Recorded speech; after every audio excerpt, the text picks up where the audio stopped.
Louvado seja nosso Senhor Jesus Cristo, para sempre seja louvado. Estamos dando continuidade aos nossos estudos da demonologia e do mistério do mal. É interessante que o nosso curso vão surgindo questionamentos, inclusive de colegas sacerdotes, sobre determinados assuntos, e é muito interessante que a gente faça o possível, para esclarecer esses assuntos, que vão surgindo em relação ao demônio e o mistério do mal. O mistério do mal, ele está diretamente associado à ação demoníaca. Nós podemos dizer que aconteceu inicialmente o pecado dos demônios. Os demônios influenciaram em Adão e Eva e surgiu o pecado original, que foi sanado pelo sacrifício de Cristo na cruz. E é interessante que em cada celebração eucarística nós repetimos as mesmas graças que Jesus deu para conosco, a mesma graça que ele teve no Calvário, a sua entrega total a nós. Pessoal, vou me servir de um livro eu acredito que são dois irmãos, porque eles têm o mesmo sobrenome, Gustavo Antônio Solimel e Luiz Sérgio Solimel, Anjos e Demônios, a luta contra o poder das trevas. Muito interessante esse livro, E esses livros aqui, inclusive, me foram concedidos, pelo meu amigo Padre Thomas, que está lá na Áustria, e deixou comigo várias biografias que ele tinha, livros, para que eu pudesse estudar dentro dessa minha especialidade. Então agradeço a ele por ter me emprestado esses livros para que a gente pudesse estudar.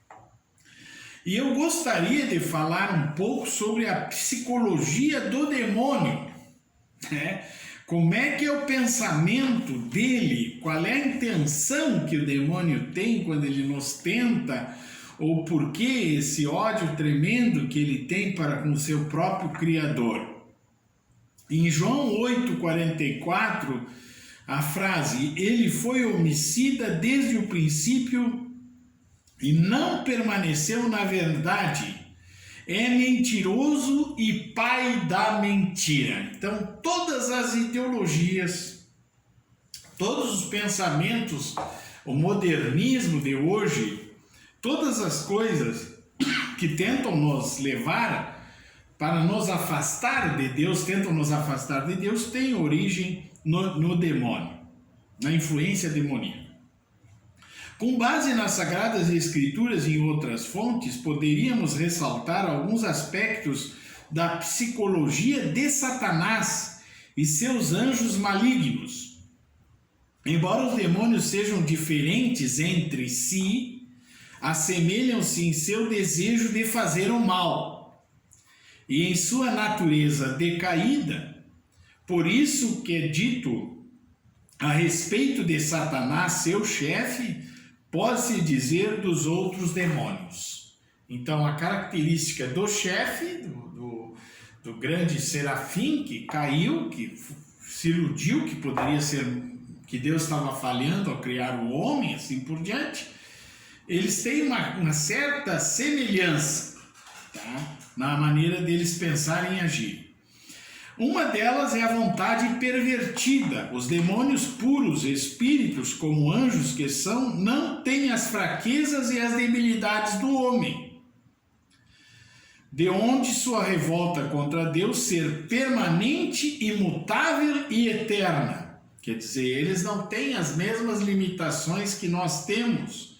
Deus estendeu a misericórdia dele para nós porque nós somos menos inteligentes e menos capazes do que os demônios. Os anjos, ainda eram anjos, eles tinham e têm uma vontade imutável e uma inteligência também extraordinária.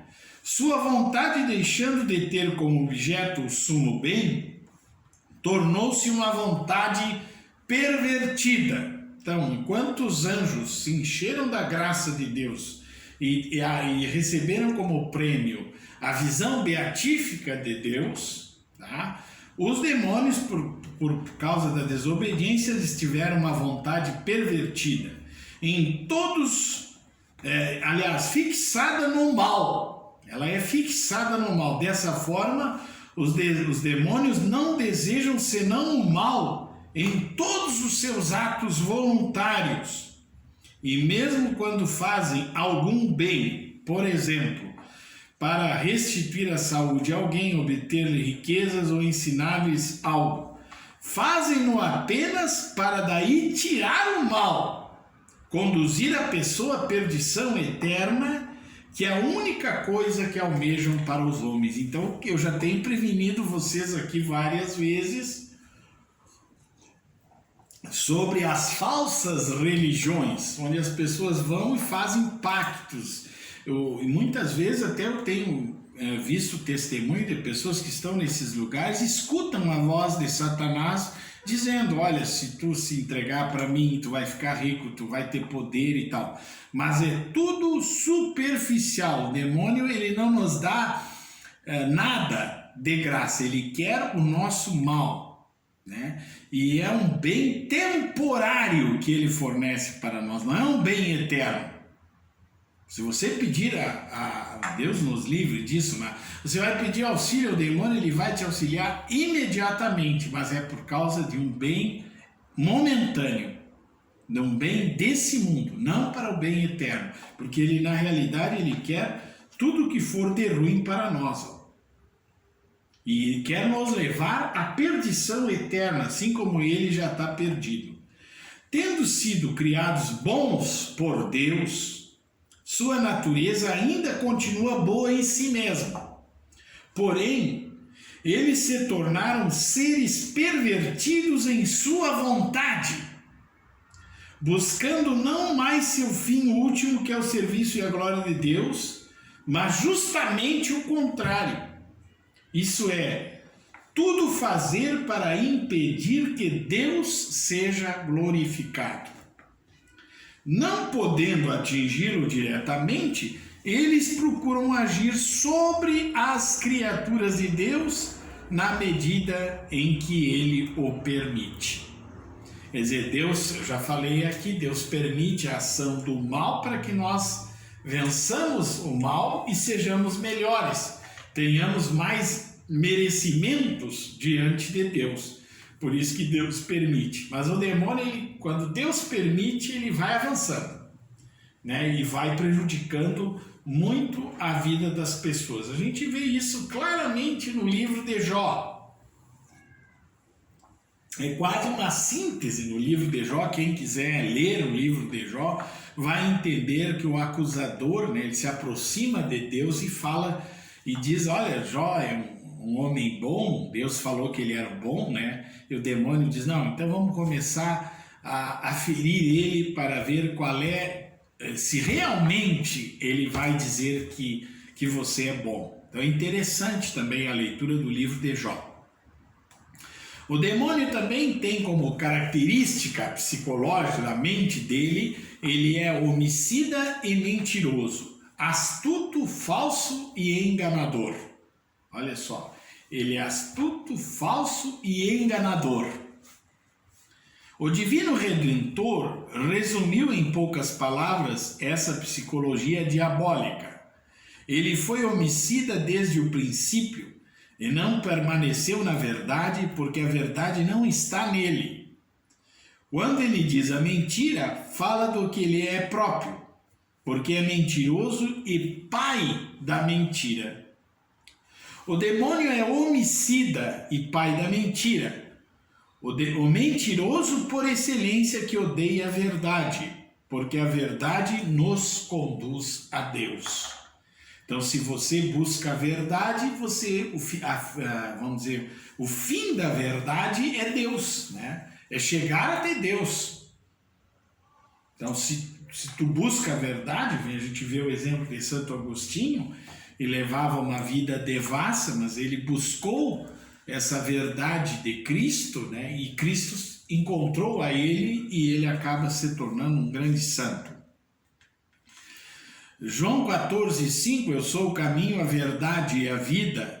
Ele odeia o Criador e, tendo se separado de Deus, separou-se para sempre da verdade e da vida. É através da mentira que ele dá a morte espiritual. Santo Agostinho, a respeito da afirmação de Jesus de que o demônio é homicida e mentiroso, comenta: perguntamos de onde veio ao diabo o ser homicida desde o princípio.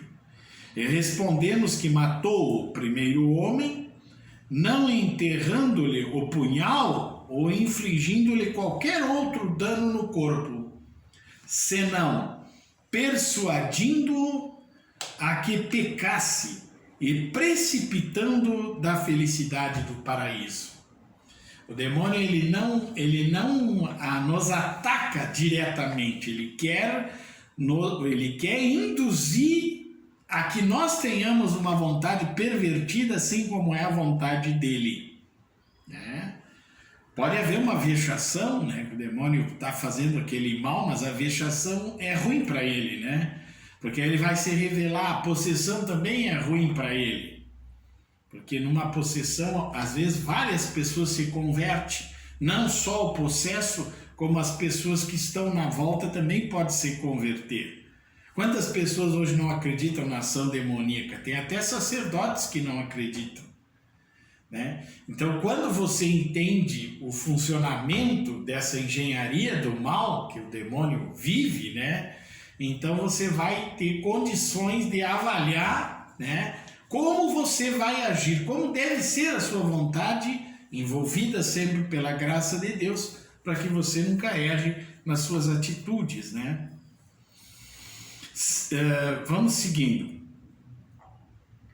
E o padre João Maldonado, erudito exegeta jesuíta do século XVI, observa sobre a mesma frase: porque é mentiroso e pai da mentira. A maior parte dos autores entende isso daquelas palavras que o diabo disse a Eva: sereis como deuses, conhecendo o bem e o mal. Então a gente vê isso no Gênesis 3, que é um capítulo dramático, né? Que, como funciona a tentação demoníaca. Você lê o capítulo 3 para ver como o demônio seduziu Eva. Não foi com pouquinhas coisas. Às vezes o pessoal acha assim, não, foi com pecado sexual. Não.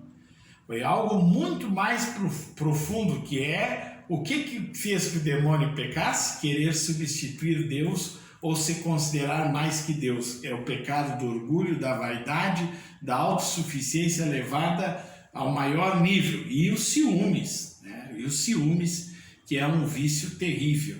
E com isso ele decai e também decai, tenta fazer que o ser humano se perca também. Palavras em que evidentemente mentiu, quer dizer, uniu a mentira com o homicídio, perpetrando os dois crimes ao mesmo tempo. Chama-se ao diabo pai da mentira, porque ele é o autor e inventor da mesma, e de tal modo que pode dizer-se que deu à luz a mentira. Por isso ele é pai, porque a grande mentira que ele fez, né, em relação ao ser humano, de dizer se vocês comerem esse pão, esse fruto, vocês vão se tornar como deuses, era a maior mentira que poderia existir. Quando tenta o homem procurando afastá-lo de Deus, ele mente apresentando uma falsa imagem da realidade, escondendo seus verdadeiros fins e enredando sua vítima no engano, no sofisma e na falsidade. Ele é astuto, falso e enganador. Satanás se distingue por sua astúcia, escreve Monsenhor Cristiani.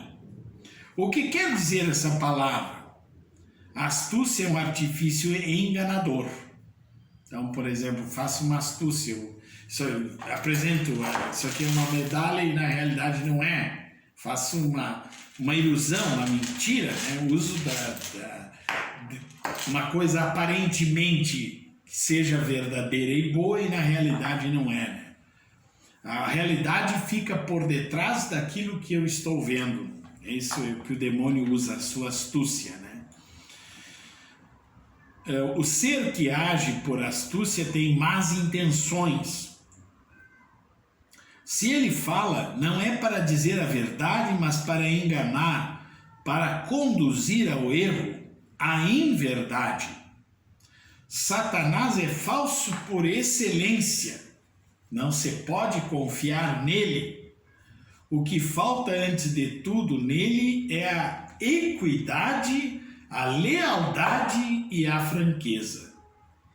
Ele é equívoco, voluntariamente obscuro e dissimulado. Então, por exemplo, jamais que ele vai gostar de um curso como esse, porque o que nós estamos fazendo? Nós estamos mostrando a ação, o malefício que Satanás provoca na nossa vida, pode fazer que nós percamos o céu, a visão beatífica de Deus, mas não forçadamente. Ele vai sempre mostrando, usando a sua astúcia, ele vai mostrando certos argumentos, dizendo assim, olha, o gostoso é melhor que o bom, né? Nem tudo que é bom é gostoso, e nem tudo que é gostoso é bom. Por exemplo, eu sou diabético. Uma torta de chocolate é gostosa para todos nós, vocês que não são diabéticos também. Uma torta de chocolate é gostosa, mas para mim não é boa. Porque como eu tenho um problema no meu pâncreas não vai funcionar e o meu nível de glicose vai ser elevado e vou ter várias consequências no meu organismo por causa disso. Então o demônio, ele trabalha unicamente com o gostoso e não com o bom. E aí vem toda essa liberdade sexual do pensamento marcusiano, né, que hoje nós temos, lá da famosa escola de Frankfurt, que se transferiu para os Estados Unidos, em que as pessoas buscam benefícios imediatos, né? E também a Santa Igreja, nós, depois do concílio, né, se perdeu muito o sentido da sese, da penitência, da oração pelos pecadores. Não que o concílio seja culpado, não. Foi a má aplicação do concílio que levou muitos sacerdotes, até mesmo bispos ou teólogos, a relativizarem a questão do paraíso, do inferno e do purgatório.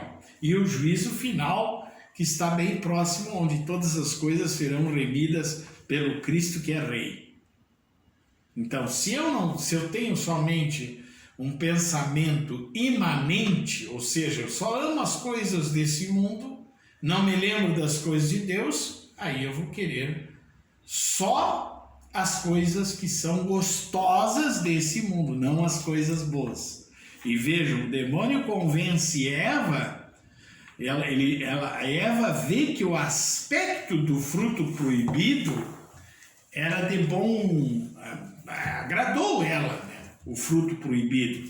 Eu gostaria que até vocês lessem como tema o capítulo 3 de Gênesis, porque ele é muito interessante e esse relativismo do demônio, ele é muito atual nos dias de hoje, né? Podemos dizer que a mídia trabalha como o demônio trabalhou com Eva. E o demônio não quer mostrar os bastidores do mal que nós escolhemos. Ele não mostra, né? E aí começou o diálogo já dizendo assim, ó, lá no capítulo 3 de Gênesis, a serpente era o animal mais astuto, ó, já está falando aqui, de todos os que o Senhor Deus havia criado. Ela disse à mulher, e claro, essa serpente ela já está endemoniada, né? Aqui é o próprio Lúcifer, o próprio Satanás que vem tentar os primeiros pais. A serpente disse, então Deus vos disse para não comerdes de nenhuma árvore do parque? De nenhuma. O diabo sempre ele vai nivelando por baixo. Mas a mulher burra, né, responde. Nunca se dialoga com o demônio, nunca. ela responde: não, nós podemos comer de todas as frutos do jardim, das árvores do jardim. Somente da árvore que está no meio do jardim, Deus nos proibiu comer ou tocar, sob pena de morte. Agora, então, aí ele se aproveita dessa situação e diz assim: não. Ele diz assim, ó, a serpente replica: nada de pena de morte. Acontece que Deus sabe que os vossos olhos se abrirão quando comerdes dela e sereis como Deus, versados no bem e no mal. Sereis como Deus. Uma criatura não pode ser igual ao Criador. Essa é a grande mentira que o demônio pregou para Eva usando a sua astúcia.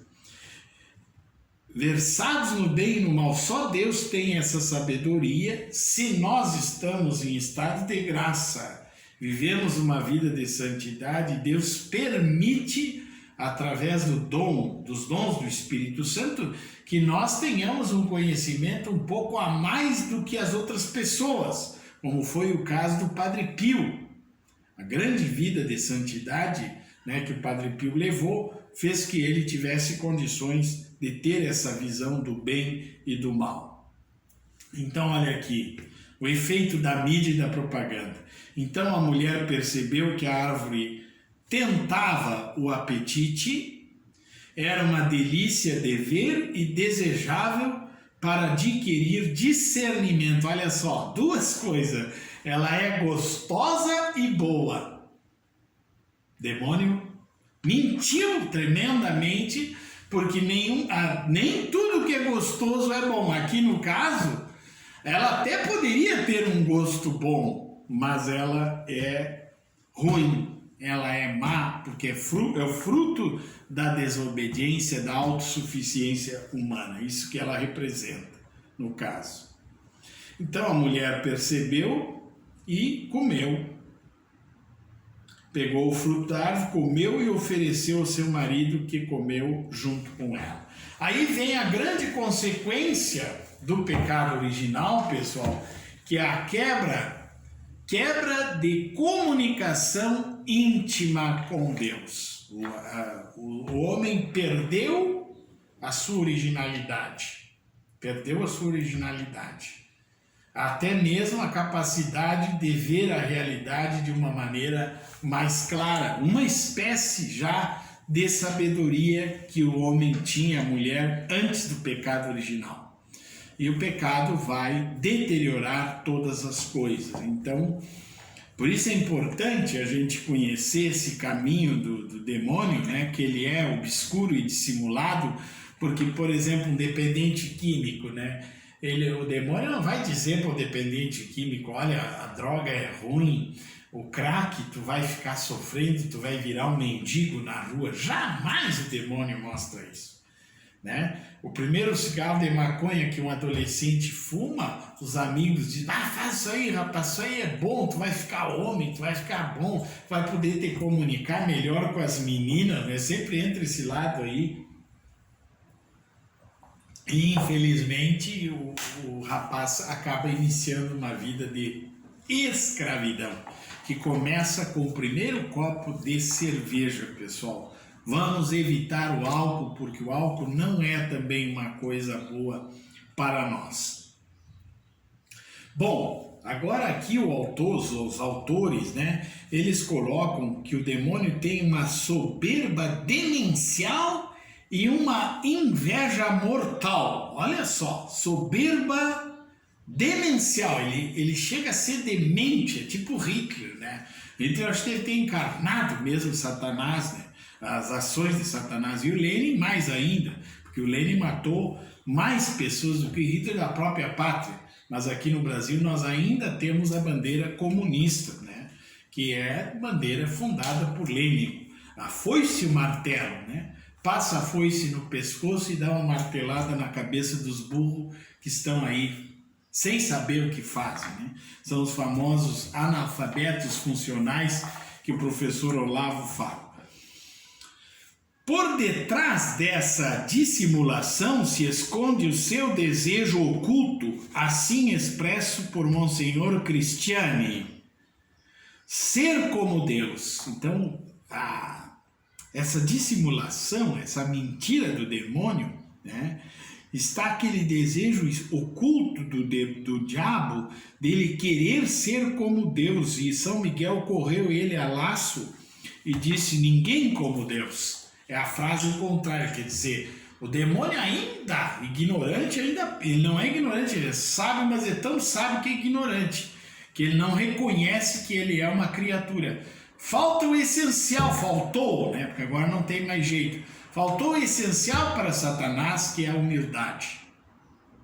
Sem essa virtude da humildade, realmente, irmãos, nós não vamos conhecer a Deus. Por isso que a Santíssima Virgem é perfeita, e quando nós cultivamos uma verdadeira devoção à Nossa Senhora, nós vamos nos tornando humildes, porque os sentimentos de Maria passam a ser também os nossos sentimentos. Esse ato de orgulho é o fundo mesmo da psicologia de Satanás. Quer dizer, se formos lá fazer uma análise psicológica do demônio, nós vamos ver que ele deseja ser como Deus, mas ele nunca vai ser e sempre vai sofrer, porque jamais ele vai conseguir esse objetivo dele. E vem aquela frase: vós sereis como deuses. Ele próprio, na sua queda, se considera como um Deus. Seu orgulho não está morto. O orgulho levado até a adoração de si mesmo é o que faz o demônio voltar-se contra o Criador. É o orgulho que, tendo afastado de Deus, fez dele o adversário. Então, pessoal, vocês vejam como é seríssimo o satanismo. É seríssimo esse negócio de adoração ao demônio, que tem muitas pessoas que fazem por engano dele mesmo.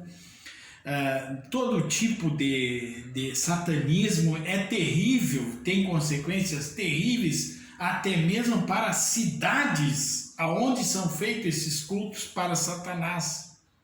As cidades são amaldiçoadas, as casas aonde se faz esse culto é amaldiçoado, o terreno aonde é feito esses cultos também são amaldiçoados. Por quê?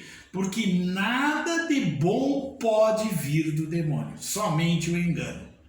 Mas padre, eu tenho uma entidade. Não existe entidade, pessoal, já falei 500 vezes aqui. O que existe é engano do demônio. Nós temos Deus Pai, Filho, Espírito Santo, e temos as criaturas de Deus, que são os anjos, os infelizes, que são os demônios, e os anjos bons. E nós que somos seres humanos. Não existe entidade. O animismo que veio para nós através do pensamento africano, a gente respeita. Eu respeito, não vou dizer, olha, não estou. Mas o problema nosso é que nós, como católicos, eu estou falando para católicos aqui, sinto muito, tá? Não estou brigando com ninguém de outra religião. Esse curso é para católicos. Se você não é católico, está assistindo esse vídeo, não tem problema. Pode ser até que seja um ponto de conversão, de mudança, né, da sua vida. Mas essa direção que eu estou dando é para católicos. E eu estou falando do risco que um católico tem ao fazer qualquer tipo de relacionamento com o demônio. Seja o Ouija, o jogo do copo, o jogo de não sei do que, tudo isso, espiritismo, tudo isso é altamente prejudicial para a nossa alma. Porque nós estamos jogando com o poder de Deus. Esse é o grande mal que acontece. Nós não podemos jogar com o poder de Deus. No livro do Eclesiástico, essa consequência do orgulho é posta em evidência. O princípio do orgulho é abandonar o Senhor e ter seu coração afastado do Criador. Porque o princípio do orgulho é o pecado. Aquele que se entrega a ele espalha a abominação. O que é abominação? É a infestação do mal. E abominação é a maldição. Quer dizer, se você faz uma opção errada, deixa que o demônio tome conta da sua vida, você vai ser um canal de abominação, não um canal da graça, né? Que esse é o nosso objetivo, sermos um canal da graça de Deus. Mas infelizmente acontecem esses erros que as pessoas estão cometendo hoje. Compreendemos então porque Jesus Cristo é a via, a verdade e a vida. Tenha definido Satanás como pai da mentira, o homicida desde o começo. E para nós, esse termo de homicida, longe de ser excessivo, não diz senão um aspecto da verdade total. Satanás é, com efeito, acima de tudo, o deicida. Não é homicida, ele é deicida. Ele gostaria de acabar, vamos dizer assim, com Deus. Claro que isso nunca vai acontecer, né? O orgulho de Satanás e seus anjos não conhece limites. É um orgulho demencial. Comenta ainda Monsenhor Cristiani. Nessa palavra de Satanás a Cristo, mostrando-lhe em espírito todos os reinos da terra, tudo isso eu te darei se prostrado por terra me adorares. O fundo último da ambição satânica é esse: tirar de Deus seus adoradores, fazer convergir as adorações dos homens para ele próprio. Isso é importante, vou repetir. O fundo último da ambição satânica é esse: tirar de Deus seus adoradores, fazer convergir as adorações dos homens para ele próprio. Então aí vem a questão seríssima do satanismo, né? O satanismo ele tem como, eu diria assim, como pedagogia, como forma vivendes, né? Se entregar ao demônio, adorar o demônio. Aconteceu em Detroit lá, que tem aquela grande imagem do Balfonete, né? Iludindo as crianças com cabeça de bode, né? E que colocaram lá os adoradores do diabo. Então você imagina, o diabo já por excelência, ele é um homicida, ele quer destruir o ser humano, e você ainda chama, você invoca o demônio, ele vai te dar tudo. Você vai ter, realmente você vai ter tudo que tu imaginar, que o demônio vai te dar tudo. Só que o problema depois são as consequências. Um resumo: o orgulho, a vontade de se fazer Deus, a astúcia, a inveja e o ódio do homem, tudo isso desembocando na mentira, no homicídio, no deicídio. Isso é Satanás. Não lhe importam as derrotas que sofre continuamente, nem mesmo a final e definitiva, a que está condenado. Sua soberba se satisfaz com os pequenos triunfos que obtém, no esforço de levar as almas à eterna perdição. Então, comenta o cardeal Lepicier: escudado na satisfação de certas vitórias parciais e na esperança de grandes triunfos, e ao mesmo tempo não se preocupando com as vergonhosas derrotas sofridas, Satanás prossegue loucamente na sua faina de tentar arrastar as almas para a eterna perdição. O seu pendão está sempre erguido, e o seu grito insensato de desafio e revolta ouve-se por toda parte: eu não quero servir a Deus. Eu não quero servir a Deus. Então aqui vocês vejam que esse mistério do mal, ele não pode ser jamais isolado do mistério dos anjos maus, da influência que os demônios têm e que querem derrubar a igreja interna e externamente. Na cabeça dos teólogos o demônio age, às vezes em algum sacerdote, em algum bispo que está desorientado, está fora dos trilhos, e aí acontece que em vez dessa pessoa produzir bons frutos, vai ser aquela árvore que produz maus frutos. Nada do que possa vir do demônio vai ser a nosso favor. Ele só quer nos prejudicar. E os demônios também se odeiam entre si. Eles se unem só para prejudicar o homem com alguma intenção de alguma cidade, alguma destruição que eles queiram fazer, né? Mas eles não se amam. Não. O demônio ele é um ser que infelizmente ele tirou de dentro de si a sua capacidade de amar quando se afastou de Deus. É sempre assim, quem se aproxima de Deus vai ter uma afetividade correta, né? Porque vai estar na graça de Deus, e essa graça de Deus envolve a pessoa com uma vida nova, um olhar novo, um jeito de ser novo, né? Agora, aquele que se afasta de Deus, ele só vai ver coisas ruins em toda a sua vida e na vida das outras pessoas. E a grande característica do demônio também é a inveja, e nós temos que tirar toda a inveja do nosso coração. Encerramos mais um momento, irmãos. Olha, vejam quantos assuntos, né, estão acontecendo nesse curso.